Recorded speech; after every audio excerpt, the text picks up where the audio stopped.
Electronic displacement के अंतर्गत पिछले लेक्चर में हमने इंडक्टिव इफेक्ट और मेसोमेरिक इफेक्ट को डिस्कस किया था।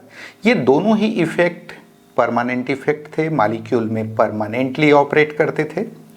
आज हम डिस्कस करने वाले हैं inductomeric effect and electromeric effect. याद रहे ये दोनों इफेक्ट टेम्पररी इफेक्ट हैं, अस्थायी प्रभाव हैं।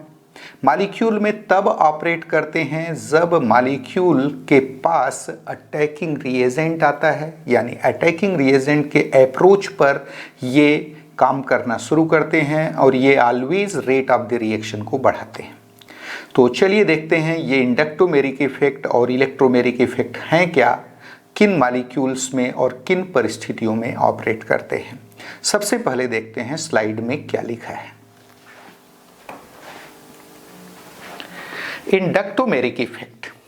It is a temporary effect which operates in presence of attacking reagents and increases the inductive effect of an atom or group.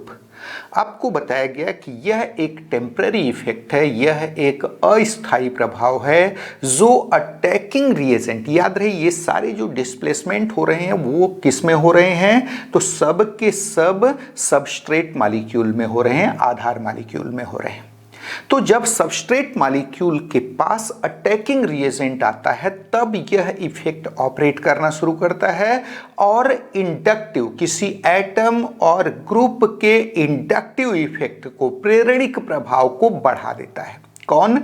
Inductomeric effect. तो आपने क्या देखा, इंडक्टोमेरिक इफेक्ट एक टेम्पररी इफेक्ट है जो अटैकिंग रिएजेंट के प्रेजेंस में, attacking reagent के अप्रोच पर ऑपरेट करता है और किसी एटम और ग्रुप के इंडक्टिव इफेक्ट को, प्रेरणिक प्रभाव को बढ़ा देता है। चलिए एग्जाम्पल देखते हैं। Let us consider following reaction. एक रिएक्शन को हम कंसीडर करते हैं। ये रिएक्शन देखिए, यहां पर OH- है जो कि एक न्यूक्लियोफाइल है। ये अटैक करने जा रहा है नाइट्रोमीथेन मॉलिक्यूल के ऊपर। किसके ऊपर? Nitromethane, that is CH3NO2। क्या है ये? नाइट्रोमीथेन। नाइट्रोमीथेन पर अटैक करने वाला है न्यूक्लियोफाइल और वहां पर प्रोडक्ट बनेगा H2O। याद रहे ये हाइड्रोजन आकर न्यूक्लियोफाइल से जुड़ेगा, ये H2O बना देगा और साथ में बन जाएगा नाइट्रोमिथाइल कार्बेन आयन। क्या बनेगा? नाइट्रोमिथाइल कार्बेन आयन। ये एक रिएक्शन है जिसको हम डिस्कस कर रहे हैं।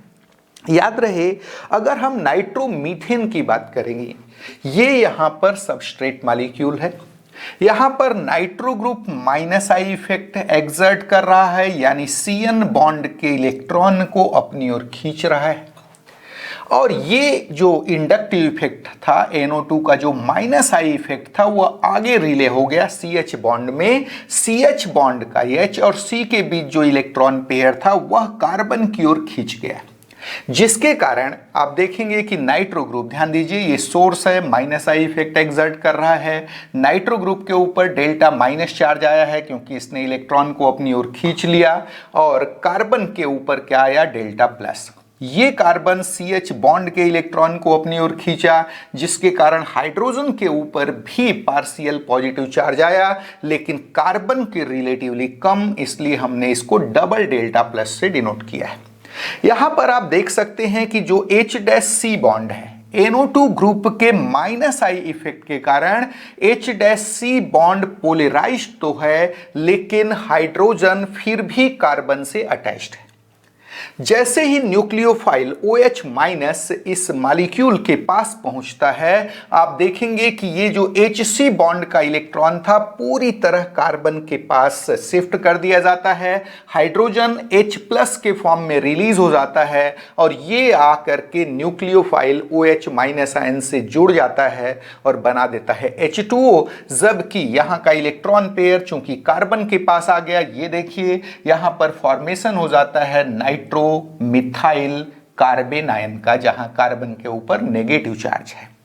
तो आपने क्या देखा, यहां पर न्यूक्लियोफाइल यानी OH माइनस आयन के प्रेजेंस में NO2 ग्रुप का माइनस आई इफेक्ट इंक्रीज हो गया, जिसके कारण H- बॉन्ड का इलेक्ट्रॉन पूरी तरह कार्बन के पास शिफ्ट हो गया, हाइड्रोजन H+ के फॉर्म में रिलीज होकर OH माइनस से जुड़ गया।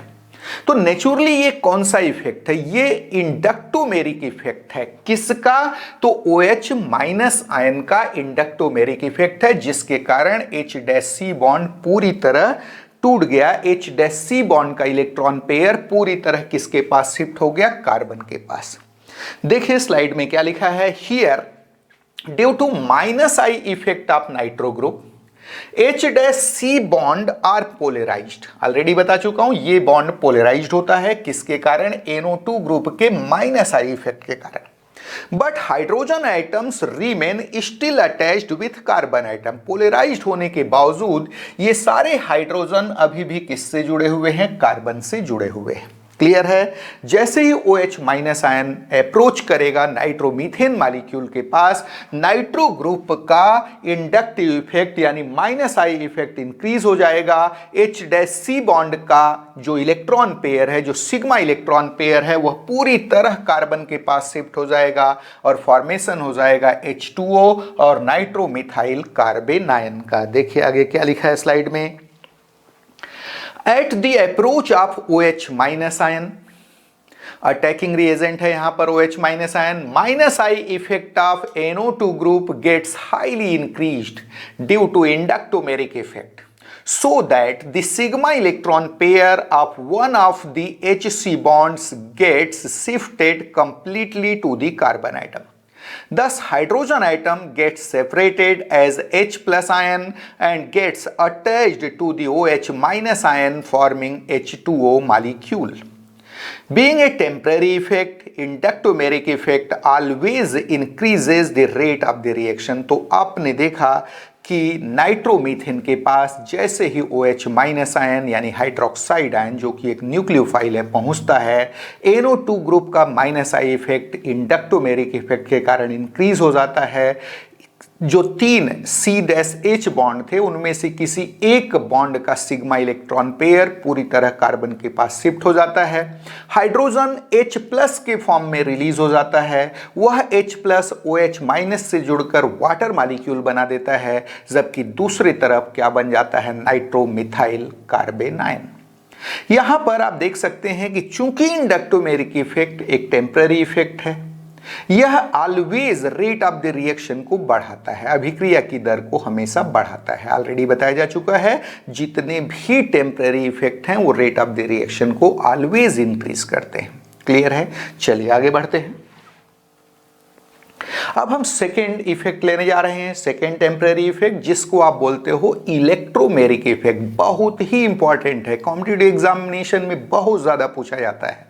तो देखिए ये इलेक्ट्रोमेरिक इफेक्ट क्या है। सबसे पहले स्लाइड में देखिए क्या लिखा है, electromeric effect, the complete shifting of pi electron pair of a multiple bond to one of the bonded atoms in presence of attacking reagents is called electromeric effect। तो आपको बताया गया कि अटैकिंग रिएजेंट के प्रेजेंस में, आक्रमणकारी अभिकर्मक के उपस्थिति में, किसी डबल बॉन्ड के पाई इलेक्ट्रॉन पेयर का किसी एक बॉन्डेड एटम, याद रहे जो डबल बॉन्ड बना है वह दो एटम के बीच बना होगा, उनमें से किसी एक एटम के पास pi electron pair completely shift हो जाता है। इसी इफेक्ट को हम क्या नाम देते हैं, इलेक्ट्रोमेरिक इफेक्ट बोलते हैं। देखिए क्या लिखा है, the complete shifting not partial shifting. कैसी शिफ्टिंग होती है, कंप्लीट शिफ्टिंग। किसकी, of pi electron pair of a multiple bond, किसी मल्टीपल बॉन्ड के पाई इलेक्ट्रॉन पेयर का कंप्लीट शिफ्टिंग कहां पर, to one of the bonded atoms, यानी जिनके बीच बॉन्ड बना है उनमें से किसी एक के पास शिफ्ट हो जाएगा।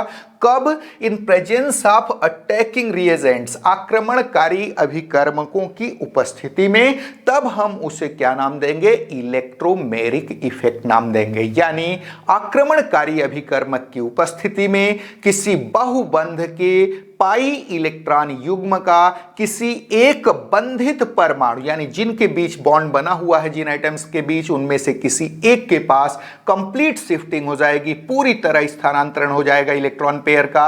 इसी को हम नाम देते हैं इलेक्ट्रोमेरिक इफेक्ट। एग्जाम्पल देखिए, यहां पर एग्जाम्पल लिया गया है कार्बोनिल ग्रुप का, C डबल बॉन्ड O, साथ में कार्बन की 2 वैकेंट वैलेंसीज।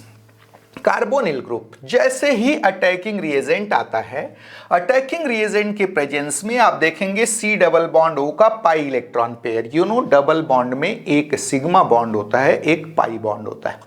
सिग्मा बॉन्ड जो होता है वह फॉर्मली हेल्ड होता है, सिग्मा बॉन्ड के इलेक्ट्रॉन आसानी से नहीं हट पाते, लेकिन पाई बॉन्ड जो होता है वह लूजली बॉन्डेड इलेक्ट्रॉन रखता है। तो होगा क्या, अटैकिंग रिएजेंट के प्रेजेंस में यहां जो डबल बॉन्ड का पाई इलेक्ट्रॉन पेयर था पूरी तरह मोर इलेक्ट्रोनेगेटिव ऑक्सीजन के पास शिफ्ट हो गया, जिसके कारण कार्बन पर कंप्लीट पॉजिटिव चार्ज आ गया और ऑक्सीजन पर एक इलेक्ट्रॉन पेयर आने के कारण नेगेटिव चार्ज आ गया। ये जो कार्बोनिल ग्रुप था वह पोलर हो गया, उसमें 2 पोल्स बन गए, पॉजिटिव और नेगेटिव पोल। तो आपने देखा कि अटैकिंग रिएजेंट के प्रेजेंस में कार्बोनिल ग्रुप का जो पाई इलेक्ट्रॉन पेयर था पूरी तरह ऑक्सीजन के पास शिफ्ट हो गया, ऑक्सीजन पर आ गया नेगेटिव चार्ज, कार्बन पर आ गया पॉजिटिव चार्ज और ये ग्रुप पोलराइज्ड हो गया, पोलर हो गया। दूसरा एग्जांपल देखिए, सपोज हम एल्कीन की बात करते हैं। एल्कीन में C डबल बॉन्ड C है। अटैकिंग रिएजेंट के प्रेजेंस में सपोज पाई electron pair, C double bond C का पाई इलेक्ट्रॉन पेयर किसी एक बॉन्डेड एटम, इन दोनों में से किसी एक के पास जा सकता था। सपोज कार्बन के पास चला गया तो इस कार्बन पर आ जाएगा प्लस चार्ज और इस कार्बन पर एक एक्स्ट्रा इलेक्ट्रॉन पेयर, एक पेयर आने के कारण आ जाएगा माइनस चार्ज और ये बॉन्ड, ये मॉलिक्यूल कैसा हो गया, पोलर हो गया, ये मॉलिक्यूल का पोलर फॉर्म बन गया। तो ये 2 एग्जाम्पल आपको दिखाए गए हैं किसके, इलेक्ट्रोमेरिक इफेक्ट के। आपने देखा क्या है इलेक्ट्रोमेरिक इफेक्ट, तो अटैकिंग रिएजेंट के प्रेजेंस में किसी डबल बॉन्ड का पाई इलेक्ट्रॉन पेयर किसी एक बॉन्डेड एटम के पास पूरी तरह शिफ्ट हो जाता है, इसी को हम नाम देते हैं इलेक्ट्रोमेरिक इफेक्ट। चलिए आगे बढ़ते हैं। It is a temporary effect which operates in presence of the attacking reagents but gets vanished on the removal of attacking reagents। तो आपको बताया गया कि यह एक टेम्पररी इफेक्ट है, यह एक अस्थायी प्रभाव है जो अटैकिंग रिएजेंट के उपस्थिति में कार्य करना शुरू करता है और अटैकिंग रिएजेंट को रिमूव करने पर यह वेनिश्ड हो जाता है, समाप्त हो जाता है, रिवर्स्ड हो जाता है। ये देखिए एग्जाम्पल में सेम कार्बोनिल ग्रुप का एग्जाम्पल शो किया गया है। अटैकिंग रिएजेंट के प्रेजेंस में कार्बोनिल ग्रुप का पाई इलेक्ट्रॉन पेयर ऑक्सीजन के पास शिफ्ट हुआ, ऑक्सीजन पर आया नेगेटिव चार्ज, कार्बन पर आ गया complete positive charge. On removal of attacking reagent, अगर अटैकिंग रिएजेंट हटा लें तो ये इलेक्ट्रॉन पेयर ऑक्सीजन के पास से फिर से अपनी जगह आ जाता है और नॉन पोलर ये कार्बोनिल ग्रुप अपना नॉर्मल फॉर्म गेन कर लेता है। क्लियर है? तो आप देख सकते हैं कि यहां जो इलेक्ट्रोमेरिक इफेक्ट है वह एक टेम्पररी इफेक्ट है, अटैकिंग रिएजेंट यानी आक्रमणकारी अभिकर्मक की उपस्थिति में कार्य करता है। लेकिन अगर अटैकिंग रिएजेंट को हटा लिया जाए, रिमूव कर लिया जाए, तो ये इफेक्ट रिवर्स्ड हो जाता है, यह इफेक्ट पूरी तरह समाप्त हो जाता है। चलिए आगे बढ़ते हैं। Here direction of shifting of electrons is decided either by electronegativities of the bonded atoms or by inductive effect of the atoms or groups attached to the multiply bonded carbon atoms. For example, in case of carbonyl group, the pi electron pair gets shifted to the more electronegative oxygen atom. तो आप देखेंगे कि electromeric effect में जब substrate molecule के पास attacking reagent पहुंचेगा, उसके बाद इलेक्ट्रॉन पेयर, जो पाई इलेक्ट्रॉन पेयर के शिफ्टिंग की दिशा होती है, वह कौन डिसाइड करेगा? तो याद रहे यहां पर direction of shifting of pi electron pair is decided either by electronegativities of bonded atoms, जिन एटम्स के बीच डबल बॉन्ड बना हुआ है, मल्टीपल बॉन्ड बना हुआ है, उनकी इलेक्ट्रोनेगेटिविटी से डिसाइड होगा, या ये जो मल्टीपली बॉन्डेड एटम्स हैं उनसे जुड़े हुए जो एटम्स हैं, उनसे अटैच्ड एटम्स के इंडक्टिव इफेक्ट से डिसाइड होगा। जैसे अगर हम कार्बोनिल ग्रुप की बात करें तो कार्बोनिल ग्रुप में आप देख सकते हैं कि पाई electron pair more electronegative oxygen atom के पास शिफ्ट हो गया है। ऑक्सीजन पर नेगेटिव चार्ज आ जाता है, कार्बन पर पॉजिटिव चार्ज। तो यहां पर direction of shifting of electron कैसे डिसाइड हुआ? By electronegativity of bonded atoms. यहां बॉन्डेड आइटम्स कार्बन और ऑक्सीजन थे, वहां ऑक्सीजन की इलेक्ट्रोनेगेटिविटी ज्यादा थी, जिसके कारण पाई इलेक्ट्रॉन पेयर किसके पास शिफ्ट हो गया? ऑक्सीजन के पास शिफ्ट हो गया, क्योंकि उसकी इलेक्ट्रॉन खींचने की क्षमता, उसकी इलेक्ट्रोनेगेटिविटी ज्यादा है। वहीं अगर हम बात करते हैं प्रोपीन की, देखिए आगे example. In case of propene, the shifting of pi electron pair is always in the direction of plus I effect of methyl group. Here shifting of pi electron pair in reverse direction is opposed by plus I effect of methyl group. आप देख सकते हैं ये propene है, CH3CH double bond CH2। Clear है? इस propene में दोनों जो एटम जुड़े हुए हैं जिनके बीच डबल बॉन्ड है, कार्बन है, दोनों कार्बन एटम हैं, दोनों की इलेक्ट्रोनेगेटिविटी सेम है। ऐसे केस में जो कार्बन एटम्स मल्टीपली बॉन्डेड यानी डबली बॉन्डेड कार्बन है, उनसे जुड़े हुए एटम्स और ग्रुप्स का माइनस आई इफेक्ट डिसाइडिंग होगा किसके लिए? Direction of shifting of electron के लिए। क्लियर है? यहां आप देख सकते हैं कि methyl group plus I effect exert करता है, यानी सिग्मा इलेक्ट्रॉन पेयर को रिलीज करता है टुवर्ड्स कार्बन चेन। इसी प्लस आई इफेक्ट के डायरेक्शन में इलेक्ट्रॉन की शिफ्टिंग हो जाएगी लाइक दिस। इस कार्बन पर प्लस चार्ज आ जाएगा, इस पर माइनस चार्ज। आप देख सकते हैं CH3CH सिंगल बॉन्ड CH यहां आ गया electron pair with negative charge और इस कार्बन पर प्लस चार्ज। यहां अपोजिट शिफ्टिंग नहीं हो सकती थी। क्यों नहीं हो सकती थी? क्योंकि इस अपोजिट शिफ्टिंग का, इलेक्ट्रॉन पेयर के अपोजिट डायरेक्शन में शिफ्टिंग का मिथाइल ग्रुप का जो प्लस आई इफेक्ट है वह अपोज करता है। इसलिए शिफ्टिंग ऑफ इलेक्ट्रॉन यहां ऑलवेज CH3 ग्रुप के प्लस आई इफेक्ट के डायरेक्शन में होगा। तो आपने देखा कि इलेक्ट्रोमेरिक इफेक्ट में direction of shifting of electron दो तरीके से डिसाइड होता है। कभी तो वह बॉन्डेड एटम्स के इलेक्ट्रोनेगेटिविटी के बेस पर डिसाइड होता है, जैसा कि कार्बोनिल ग्रुप में। तो कभी बॉन्डेड एटम्स से जो अटैच्ड एटम्स और ग्रुप्स हैं उनके इंडक्टिव इफेक्ट के द्वारा डिसाइड किया जाता है। चलिए आगे बढ़ते हैं। Now types of electromeric effect. Electromeric effect कितने प्रकार का होता है? तो just like inductive effect, inductive effect दो टाइप का था, -I +I। मेसोमेरिक इफेक्ट दो टाइप का था, +M -M। सेम वैसे ही इलेक्ट्रोमेरिक इफेक्ट भी दो प्रकार का होता है, that is +E and -E। देखिए क्या लिखा है यहां पर, it may be of following two types. पहला टाइप क्या है? -E effect.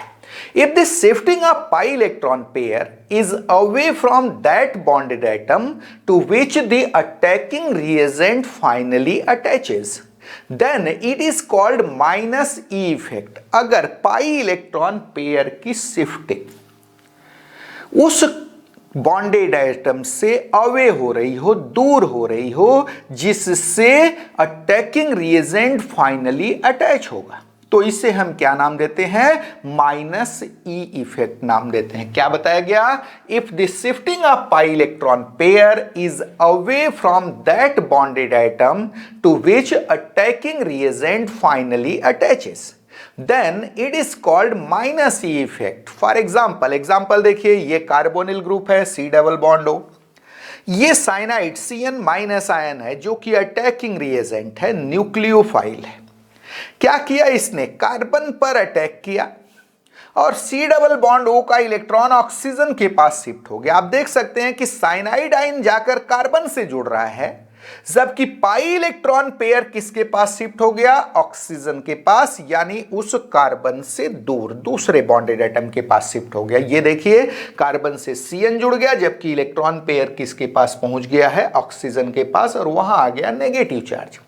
तो इस प्रकार का जो इफेक्ट होता है वह माइनस ई इफेक्ट कहलाता है। तो आपने देखा कि shifting of pi electron pair is away from that bonded atom to which attacking reagent finally attaches, यानी अटैकिंग रिएजेंट फाइनली जिस बॉन्डेड आइटम से अटैच हो रहा है, अगर electron pair pi electron pair उस बॉन्डेड आइटम के अवे यानी उसके अलावा दूसरे बॉन्डेड आइटम के पास शिफ्ट हो रहा हो, तब उसे हम क्या नाम देते हैं, माइनस ई इफेक्ट नाम देते हैं।